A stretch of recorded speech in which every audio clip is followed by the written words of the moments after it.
Court's now in session. Please be seated. Your Honor, we are here on docket 2359 CR 0153. It's the Commonwealth versus Lindsay Clancy. Thank you very much. Could I have counsel for the Commonwealth or counsels identify themselves for the record? Good afternoon, Your Honor. Jennifer Spade for the Commonwealth. Good afternoon, Your Honor. Amanda Fowler for the Commonwealth. Could I have counsel for Ms. Clancy identify himself for the record? Good afternoon, Your Honor. Kevin Reddington. I represent Lindsay Clancy, who is appearing by Zoom, as I understand. Okay, very good. I can see Ms. Clancy on the Zoom line. In this matter, this arraignment is being conducted at the assent of the parties, with Ms. Clancy participating from the hospital that she is in. This is done to ensure, and it's on Zoom, that the public has as much access as possible to court business. It also ensures any privacy rights of people doing business at the hospital and helps the hospital in dealing with what they need to deal with on a daily basis. And both sides have assented to doing the arraignment this way. At this point in time, there is court staff that is at the hospital. Mr. Jackson, can you hear me? And is Ms. Clancy in a position that the two of you can hear me? Yes, Your Honor. Yes, Your Honor. Thank you very much. Ms. Clancy, at any point in time, if you needed to speak to your attorney, you can indicate that you'd like to speak to your attorney, and we can make arrangements to go off record where you would be able to have a private call with your attorney if that became necessary. Very good. I will first hear, I've had a chance to review the court filing in its entirety. I have had a chance, there were documentation from a treating surgeon, as well as some letters that were also submitted to the court. I have had a chance to review all of those documents. Commonwealth, I'll hear from you first. Your Honor, I apologize. Excuse me, counsel. Your Honor, I would request, much like we do many times where there's an identification issue, that rather than have the Zoom focus directly on her, you know she can hear, you know that she's able to understand what's going on based on the response by the court officer. I'd ask if they could just avert the camera somewhat so that she's not constantly center of that. Yeah, I don't have a problem. Given the arrangements, I think it's fine the way it is.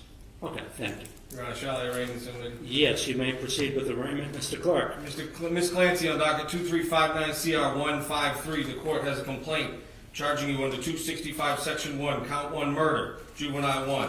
Count 2, 265 Section 1, murder, Juvenile 2. Count 3, 265 15D Big A, strangulation or suffocation, Juvenile 1. Count 4, 265 15D Big A, strangulation, suffocation, Juvenile 2. Count 5, 265 15D Big A, strangulation or suffocation, Juvenile 3. Count 6, 265 15A Big A, assault and battery, dangerous weapon, two-wick exercise rope, Juvenile 1. Count 7, assault and battery, 265 15A with a dangerous weapon, two-wick exercise rope, Juvenile 2. And count 8, 265 15A, assault and battery, dangerous weapon, exercise rope, two-wick, Juvenile 3. Ma'am, the plea of not guilty will be entered. Please be advised, while this case is pending, any violation of state, federal, or local law may result in bail being revoked and be held without bail. Commonwealth, I'll hear from you first. Thank you, Your Honor. The Commonwealth is requesting that the defendant be held without bail based on the facts of the case, the strength of the Commonwealth's case, and the potential penalty. On Friday, January 27, 2023, using an erasable whiteboard because she was still temporarily intubated, one of the first questions that Lindsay Clancy asked was, "Do I need an attorney?" She knew that she had murdered her children, and she had the clarity, focus, and mental acumen to focus on protecting her own rights and interests. The following is a summary of the events that led to the murders of Cora Clancy, Dawson Clancy, and Callan Clancy. On the morning of Tuesday, January 24th, 2023, the defendant took her 5-year-old daughter Cora to the pediatrician's for an appointment. She interacted with a receptionist, nursing staff, and a doctor. There were apparently no issues with the defendant's demeanor or behavior, as she completed the appointment and was allowed to leave with Cora without any issues or concerns. When she returned home, she went outside with Cora and her 3-year-old son Dawson to play in the snow. They built a snowman, The defendant sent photos to her mother and to the defendant, to her husband. She texted with them. Nothing in the text was out of the ordinary or any sign of any distress or trouble. Back inside later that day at 4:02 p.m., the defendant searched on her phone, Kids Miralax. She then searched at Takeout 3V via her cell phone at 4:13 p.m. Immediately after doing that, she used Apple Maps on her phone to determine how long it would take someone to drive from her home in Duxbury to 3V restaurant in Plymouth. So she would know how long someone would be gone if they ran that errand. She next went on the CVS website at 4:47 p.m. and then called CVS on Summer Street in Kingston. She spoke to the manager of CVS and asked if they had the Kids Miralax. The manager told her no, but they had other similar medications. According to the manager of CVS, her voice did not sound slurred or impaired in any way. She had no trouble understanding the defendant, and it was a perfectly normal conversation. At 4:53 p.m., the defendant texted her husband, who was working in his home office in their basement. She texted, "Any chance you want to do takeout from 3V? I didn't cook anything. It's been a long day." This was an unusual request, as when the family ordered takeout, they'd usually go somewhere closer to home, but it was a place that they had been in the past. Patrick Clancy texted back yes, and then the defendant asked him to check the menu. At 5:06 p.m., the husband texted the defendant asking what she was going to get. She responded, "A Mediterranean power bowl." She spelled it correctly, and it was something that was on the menu. He then told her that he wanted the scallop and pork belly risotto.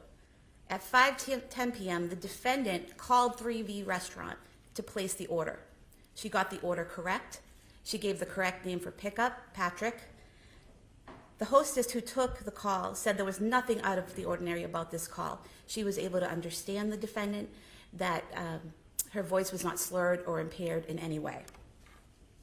At 5:15 p.m., Patrick Clancy headed out the door to run these errands at the defendant's request. As he left, she texted him Pedialyte liquid stool softener. Surveillance footage shows Mr. Clancy at CVS on Summer Street in Kingston at 5:32 p.m. He goes to the medication aisle, the children's medication aisle. Phone records show that he called the defendant at 5:33 p.m. and she did not answer the phone. She then calls him back at 5:34 p.m. and the call lasted 14 seconds. He's there at the store unsure of which medication to get, and she tells him exactly what she wants. He had no issues communicating with her. It was a completely normal call, although he did mention that she seemed like she was in the middle of something. He is on surveillance footage during this time, exiting that aisle, and appeared to be using his phone. He then heads to the register, makes his purchase, and leaves the store at 5:37 p.m. He's next seen on footage at 3V Restaurant at 5:54 p.m. He picks up the food and he's out of there within a minute. When he arrives home, the first thing he noticed was the silence. He did not see or hear the defendant or the children. He actually called her cell phone at 6:09 p.m. looking for them, and she did not answer. He went to their bedroom on the second floor and the door was locked. He was able to open it, and when he looked inside, he saw blood on the floor in front of a full-length mirror and the window open. He immediately runs downstairs and into the backyard, where he finds the defendant laying on the ground. She appeared to have cuts on her wrists and neck, but he stated to 911 that those wounds were no longer bleeding. She was conscious. He called 911. During this time, he asked the defendant, "What did you do?" She responded to him, "I tried to kill myself and jumped out the window." During the 911 call, Patrick can be heard asking the defendant, "Where are the kids?" He later told police that she replied, "In the basement." So immediately after this happened, she knew what she had done and she knew where the kids were. When EMS arrived, he asked them to stay with her so he could go find his kids. The 911 call kept going. Patrick can be heard on the 911 call entering the home and heading to the basement. At one point, he calls out, "Guys." He can then be heard screaming in agony and shock as he found his children. His screams seem to get louder and more agonized as the time passes. Cora and Callan were on the floor in the den area of the finished basement, which is to the left when you walk down the stairs. while Dawson was alone on the floor in his father's home office, which is to the right when you go down the stairs. Each child still had the exercise band that was used to strangle them tied around their necks when their father found them. Dawson and Callan were face down on the floor. Cora was on her side with her torso turned towards the floor. He removed the bands and begged them to breathe. He continued to scream uncontrollably and screamed for officers to come to the basement. The dispatchers are hearing this and they send help down to the basement, and when they encounter Patrick, he yells out, "She killed the kids." The police rushed the children to ambulances that brought them to the hospital, and unfortunately, Cora and Dawson were declared dead at the hospital. Callan was med-flighted to Boston Children's Hospital. Medical staff was able to restart his pulse, but not his brain activity. He was placed on life support for several days before passing away. The defendant was transported to South Shore Hospital and then to a Boston area hospital where she remains. She sustained several broken bones in her back and her rib cage. The police were able to find several notebooks in the defendant's home pursuant to a search warrant, and also notes on her phone that were similar to journal entries. In the months, weeks, and days preceding January 24th, 2023, the defendant meticulously detailed her daily activities, her children's lives, her mental state, and her medication use. Her writing was clear, precise, and articulate. She never indicated that she was hallucinating, delusional, or had disordered thoughts or speech. In all of her writing, she appears to know who she is, where she is, the date, and with whom she's interacted. She wrote a note on her phone the day before killing the children, stating that she had, quote, "a touch of postpartum anxiety," end quote, around returning to work. She wrote that her psychiatrist had prescribed medication to help her. The defendant was initially diagnosed, according to her husband, with generalized anxiety disorder. She was then evaluated at the Women and Infant Center for Women's Behavioral Health in Providence, Rhode Island on December 20th, 2022. There, after an evaluation, she was told in the presence of her husband by psychiatrists that she did not have postpartum depression and that she had no symptoms of postpartum depression. She wrote in her journal that at times she had suicidal ideation in December of 2022, and she also told her husband that she had suicidal thoughts and on one occasion had thoughts of harming her children. But she did not write or voice those thoughts after a stay at McLean Hospital. When she had those thoughts, she consulted with a psychiatrist and with her husband, and then she committed herself to McLean Hospital on January 1st, 2023. She was discharged by the hospital on January 5th, 2023, and the hospital did not file any paperwork at that time attempting to have her committed as a danger to herself or others. She also kept meticulous and detailed daily medication logs in a diary that she wrote.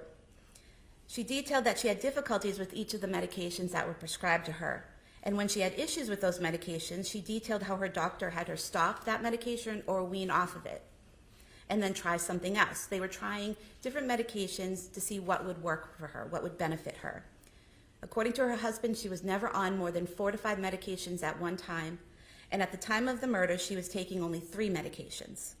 And he said to the police that she always took the medications as prescribed.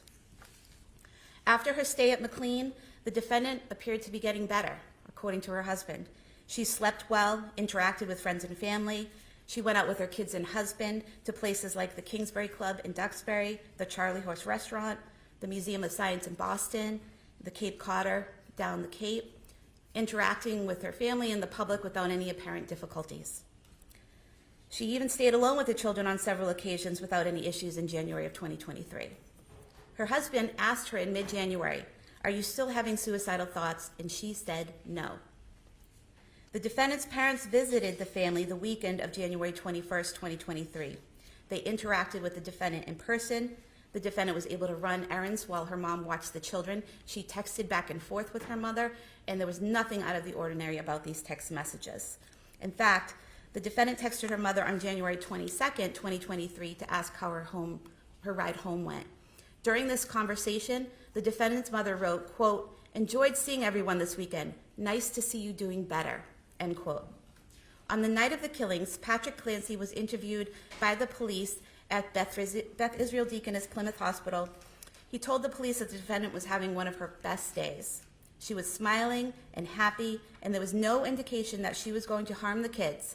No one at all described her as acting like a zombie in the days leading up to the murder or on the day of the murders themselves. On February 5th, 2023, this past Sunday at 1:35 p.m., while sitting with Dr. Paul Zeisel, the psychologist hired by defense counsel to evaluate her mental state, the defendant used Dr. Zeisel's cell phone to call her husband. She left a voicemail stating that she loved him. Yesterday, on February 6, 2023, at 10:09 a.m., she again used Dr. Zeisel's cell phone to call her husband. This time he answered, and during this call, the defendant stated that after he left the house that night, she killed the kids because she heard a voice and had, quote, a moment of psychosis, end quote. He asked her what voices she heard, and she said she heard a man's voice telling her to kill the kids and kill herself because it was her last chance. Patrick Clancy told the police the defendant had never heard voices before. He also told the police the defendant had never used the word psychosis to him before. The first time she used that word psychosis was when she was with the doctor hired by defense counsel and using his cell phone. The defendant actually wrote a note on her phone on October 25th, approximately 3 months before this happened, October 25th, 2022. She wrote, quote, "I think I sort of resent my other children because they prevent me from treating Cal like my first baby. And I know that's not fair to them, I know that. I was feeling so depressed last evening when Cora and Dawson came home from school. I know it runs off on them, so we had a pretty rough evening. I want to feel love and connection with all of my kids." She then wrote that she wants to have more kids eventually. The children were killed by ligature strangulation. Ligature strangulation causes the victim to become unconscious anywhere from 10 seconds up to a minute. The more the victim struggles, the longer it takes. After the victim is unconscious, the ligature must be held in place with force, squeezing the neck for up to an additional 4 to 5 minutes to cause death. Therefore, she had to strangle each of them to unconsciousness and then make sure the bands were squeezing their little necks for several minutes. She could have changed her mind at any point during that time and removed those bands from their necks, and she did not. The defendant did not take advantage of the situation when her husband left the home that night. She created the situation, and she used Apple Maps to make sure she would have enough time to strangle each child before her husband returned from where she had sent him. The defendant is a danger to herself and others. She planned these murders, gave herself the time and privacy needed to commit the murders, and then she strangled each child in the place where they should have felt the safest, at home with their mom. She did so with deliberate premeditation and extreme atrocity and cruelty. And to supplement what the defense counsel's provided, I have a statement of bail argument to file with the court. And the domestic violence court. Thank you, Your Honor. Thank you very much. Attorney Reddington. Thank you very much, Your Honor. Your Honor, my request is that the court not enter what I would suggest is an inhumane order, ordering this woman to be incarcerated. We all know, as people that work in the system, that jails and prisons are woefully deficient in medical care of the most basic type. We all know that this is an individual, as Your Honor knows from reading Dr. Ricard's letter, who is in dire medical condition. We all know that this woman is, as counsel concedes apparently, a danger to herself. I question whether she would ever make it to a trial. She's suicidal. She's extremely emotional. However, she's unable, and has been unable, to express any happiness or sadness or cry. And in fact, sometime about a month or two ago, she made the comment, "I just wish that I could feel something." Now, our society fails miserably in treating women with postpartum depression or even postpartum psychosis. It's medicate, medicate, medicate. Throw the pills at you and then see how it works. If it doesn't work, increase the dose or decrease the dose. Then end up trying another combination of medications. We're talking a relatively short period of time from when that baby was born in October up until January, when this incident occurred, Your Honor, that she was on such significant dosage of medication.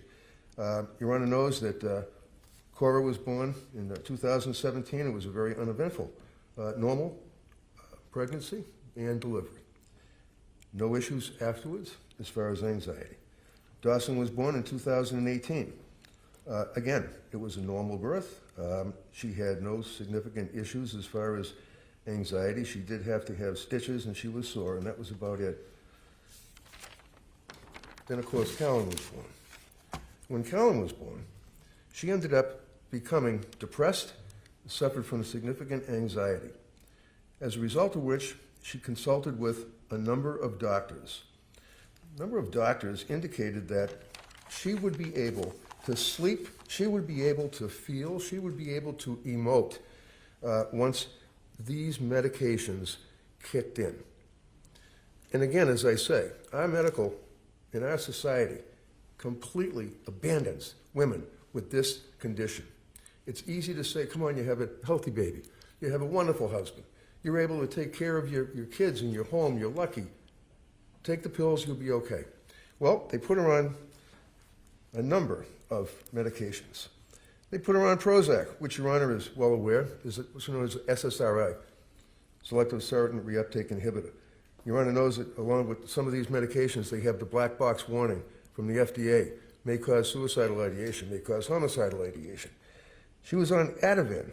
She was on Benadryl. And then she ended up being told, okay, because she was complaining about the effects of the Prozac, they said, stop the Prozac, we'll find something else. They put her on Remeron. Then they added on Seroquel. And Your Honor, I attached from David Benjamin, the toxicologist, some papers with the submission, and Your Honor can see the side effects that this Seroquel causes. She was having bad thoughts. She was having worsening depression. Her husband suffered through that phase. Her parents were well aware of the fact that she was suffering from this depression and depressive phase. She wasn't sleeping. She ended up, at some point, Your Honor, December 31st, she was on Seroquel. They told her then the Valium would be stopped. She was a shell of herself, no personality, and went to the doctor again. The doctor again prescribes the Seroquel, and then they took her off the Seroquel. And then she went to the doctor, and at that point, they prescribed trazodone, Ativan, amitriptyline, right up to the very end, when she was so bad that she voluntarily turned herself in, if you will, to the McLean Hospital. We know that that's a psychiatric hospital. She was at the McLean Hospital for a period of about 5 days. Well, at the McLean Hospital, they basically tried to get her off the Seroquel. She wanted to get off the benzodiazepines. She felt that she was being addicted to the benzodiazepines. She then ends up on trazodone, Ativan. Her mood was terrible after she got out of McLean Hospital. She still had the suicidal thoughts. As the government has indicated, she even told her husband that she had suicidal thoughts. You think this is something that she's planning to kill these 3 kids by going and getting a menu, going on to Google Maps or whatever it is, and finding out the distance? When she tells her husband she's having suicidal thoughts, probably a month prior, thoughts of hurting the children, they go to the doctor again, and she's on the medications, on and off, on and off. This is a significant issue between the postpartum depression as well as possibility of postpartum psychosis that is pretty much ignored. But nevertheless, with the overlay of the SSRIs and the history, and Your Honor has some emails and things that people would reach out to me from all over the world indicating that their daughter had the same problem, that they had the same problem. Your Honor is well aware that many times when people are on Prozac or on SSRIs, workplace violence, homicides, family homicides. This is clearly a tragic, which is a word that's used too much in the criminal justice system, but this really is a tragedy, this case. So we have, obviously, I would suggest, a very good defense for this young woman. She's 32 years of age, Your Honor. She met her husband. He was the love of her life. They got married, wonderful young couple, and as counsel noted, she always wanted to have kids, always wanted to have babies. She's a nurse. She went to be a midwife because she wanted to help other women that would be in having babies, but didn't want to have all the medications. She was not a big medication person. Your Honor saw, I think there's probably close to 50 letters that have been submitted to you, and I know you read every one of them. The incredible outpouring of support by other nurses that work at Mass General Hospital. The fact that these women have a vigil, that they write the letters to this court imploring you to understand that you sentence, as far as bail issue, the woman before you, who was a beautiful person, who was thoroughly destroyed by these medications. That's for another day, obviously. A bail issue, bail argument. Your Honor is well aware under Commonwealth versus Vasquez at 481 Mass 750, Supreme Judicial Court indicated that this court, or the court, has vested in sound discretion of the bail judge. And the main considerations would be obviously the usual bail considerations: nature and circumstance of the offense, likelihood of success on the defense, roots in the community, and of course, as in Vasquez case, as well as Commonwealth versus Herring, 489 Mass 569, defendant's risk of flight. So now you have a situation, Your Honor, where this woman has incredible support, as you saw, letters from Foxborough that were signed by about 15 women, letters from her family, friends, letters from people she's known since the 6th grade that have stayed in touch with her. One thing that's a theme that is readily apparent is that Lindsay loved her children, that she would always, one of the letters said, she would always rub her belly, rub her belly. She had pictures of her pregnant, standing next to Patrick, hanging on the wall. I was in the house. The house is absolutely loaded with indicia of love for those kids. Photographs on the wall, little drawings, all sorts of games, toys, playpens, bassinets in the living room, in the dining room, the kitchen loaded with toys. Virtually the entire house, including their master bedroom. Toys, things for the kids. This is not a situation, Your Honor, that was planned by any means. This is a situation that clearly was a product of mental illness. Now, under the Vasquez case, one of the issues, as I said, is whether or not there's a risk of flight. Now, I did submit to Your Honor a letter that was written by her physician, her attending surgeon, Nakul Rekha. And this doctor was in surgery until 8:30 at night and actually took the time to write this letter for you to review. And I just want to make note that he makes reference to the fact that she is now in her 12th day of hospitalization following admission on January 25 after a 20-foot fall. She suffered, unlike when the government Friday was saying that she can move her legs and she's getting better, she's okay. No, she's not okay at all. He indicates that she suffered several severe spine fractures, including spinal cord transection. You know what that means. At the level of T5, T6. As you know, she had surgery for this from the Orthopedic Spine Surgical Service, who performed a decompression infusion. Unfortunately, she is not expected to recover meaningful function at this point below that level of the spinal cord, which makes her a paraplegic, unable to move her legs or feel sensation from below her, he refers to umbilicus or belly button. He says she has no function below this level. Additionally, less active issues include rib fractures in the chest, both sides, cervical spine fractures, necessitate the wearing of a collar around her neck due to the cervical spine fractures. She's paralyzed. The doctor indicates that she needs significant medical treatment. Doctor recommends that she would be discharged to Spalding Rehab. Now, you know that we have Spalding Rehab. You know that we have the Worcester Hospital. This court is vested under Vasquez with your authority to have this woman not held on bail. Perhaps put a GPS on her, I guess, if someone's concerned that she's going to miraculously recover, which isn't going to happen. As Your Honor knows, being a paraplegic, paralyzed, she can't move. Can't get off the bed. She can't walk. She can't even go to the bathroom. She has to have 24/7 medical care.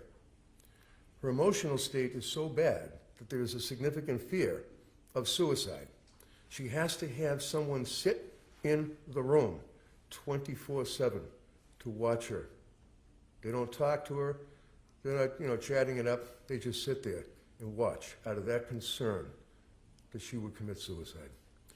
So you have a paraplegic who can't walk, who is definitely a danger to herself, and the government wants to put her in where?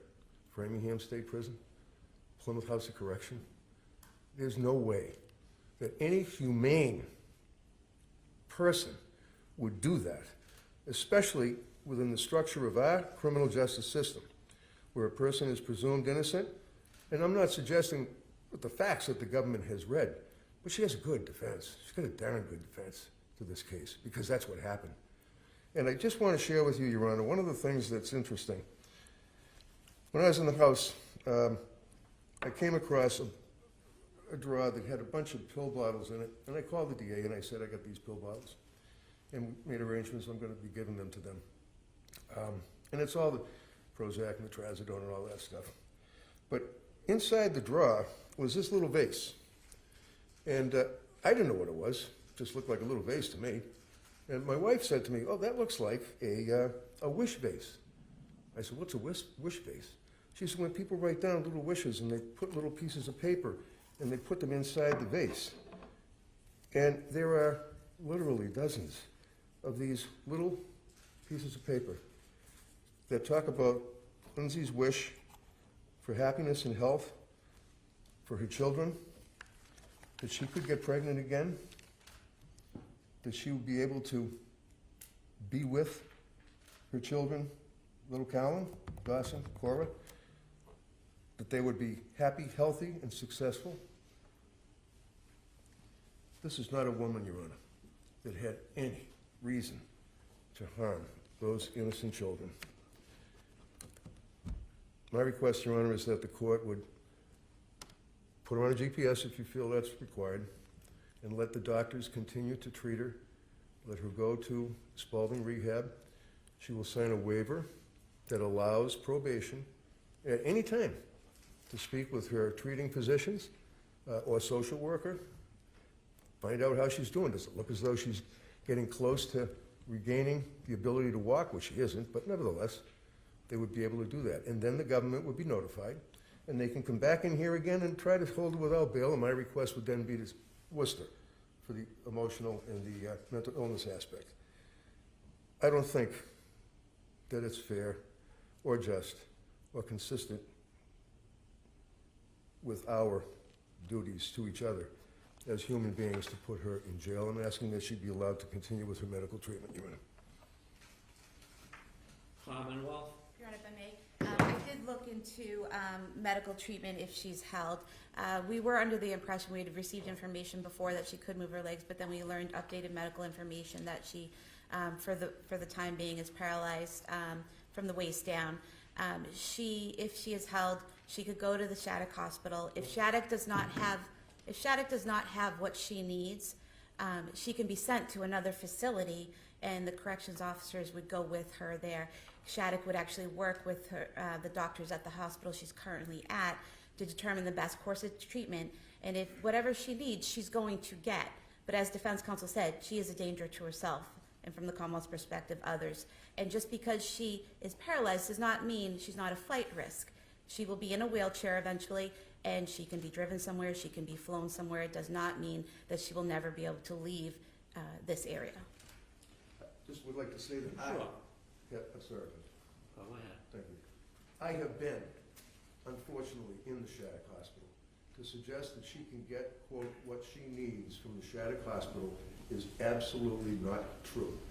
The care that she's receiving at the hospital she's at now and the care that she would be receiving at the Spalding Rehab are light years ahead of the dismal, dank conditions of the Shattuck Hospital that we put our prisoners in. It's like something out of Iran, and that's not fair or correct. Thank you both of you, all of you who appeared before me. that will be litigating this case are all very well respected, and I'm sure at some point in time in Superior Court, this case will be tried in a very professional and very well by both sides. As counsel stated in Commonwealth v. Vasquez, the Supreme Judicial Court addressed the issue of bail in first-degree murder cases, and Justice Lowy issued a detailed decision about the issues in these types of cases. The court found that a defendant charged with first-degree murder has no right to bail, but may be admitted to bail in the discretion of the judge. The court ruled that a judge should consider the nature and circumstances of the offense and weigh the defendant's risk of flight in light of the strength or weaknesses of the Commonwealth's case and the potential penalty of a sentence to life in prison. The court further noted that appropriate considerations for a judge would include the defendant's family ties, financial resources, length of residence in the community, character, mental condition, record of conviction, appearances at court proceedings, or any previous flight to avoid prosecution or failure to appear at any court proceeding. It is important to note that the purpose of bail is not to impose punishment. The court has conducted a careful review of the details of the case and the defendant's history. The court's reviewed the filings that have been made, as well as letters submitted by counsel for the defendant and the update that was received from her attending trauma surgeon. The factual allegations in this case are both horrific and tragic. The potential penalty faced by the defendant, if convicted, is severe. The defendant has no criminal history. She does not even have a driving record. There is no evidence of any history of any abusive behavior by the defendant. The defendant was raised in New England and has extensive ties to the local area. She has an extremely supportive family. She had worked for several years in a local hospital, and a number of co-workers have written letters in support of the defendant and her character. She's described in these letters as an exemplary worker, colleague, and friend. In the letter submitted by her attending trauma surgeon, she has extensive injuries that will require long-term inpatient rehabilitation. Weighing what the doctor has written and the facts from the defendant's current condition, the court finds that there is minimal risk of flight given the defendant's circumstances. The court is going to make the following order on bail. The defendant shall remain in her current hospital until medically cleared to be moved to a new facility. As a condition of bail, the defendant is ordered not to leave the hospital until discharged to a new facility. The defendant shall provide notice to probation 48 hours in advance of any transfer to a different facility. Based on the letter of the doctor, it would appear likely that she would be sent from the hospital setting to a 24/7 rehabilitation facility, like the Spalding Rehab. As a condition of bail, if sent to a 24/7 rehabilitation facility, she is ordered to remain in that facility, with the exception of if she needed to be transported to a different medical facility or a hospital for an additional MRI or something like that. The defendant shall continue to receive mental health treatment while hospitalized and sign releases for probation to monitor compliance with counseling. In the event that the defendant were to complete services at a 24/7 rehab and complete that care, the court would hold a further hearing as to whether or not the defendant were in need of further mental health treatment that would need to be done in an inpatient setting, or whether or not the defendant's mental health care could be provided in a residential setting. The court would direct the court clinician, court doctor, to consult with the defendant's mental health providers to conduct this evaluation at the appropriate time in the future. If the defendant were in a position that she was going to be discharged to a residential setting, both sides would have the opportunity to be heard further. Any discharge in a residential setting, the defendant would be subject to home confinement with appropriate electronic monitoring to monitor home detention. There would be exclusions that would be available if the defendant needed to attend medical or rehabilitation appointments, counseling sessions, or religious worship sessions. The court would have probation visit any proposed residential setting prior to the defendant being discharged to that type of a setting to ensure that such setting was appropriate and safe. The defendant is ordered to surrender her passport to probation. In the event that the defendant does not have a passport, she is prohibited from applying for a passport. The court is not going to set any monetary bail at this time. Your Honor, would the court order that any such residential setting be in Massachusetts? I don't think we could do monitoring outside of the state. If we get to that point, you may make that request. If it becomes an issue, we can deal with that. We clearly have the ability in Massachusetts to appropriately monitor. If for some reason, I know that there are relatives that live in Connecticut, if something like that were being requested, obviously the court would need to make sure that appropriate monitoring were in place, but both sides would have an opportunity to be heard regarding that request. The next step in this matter would be to schedule a probable cause hearing. Is there a date that the parties would like to suggest for that purpose? How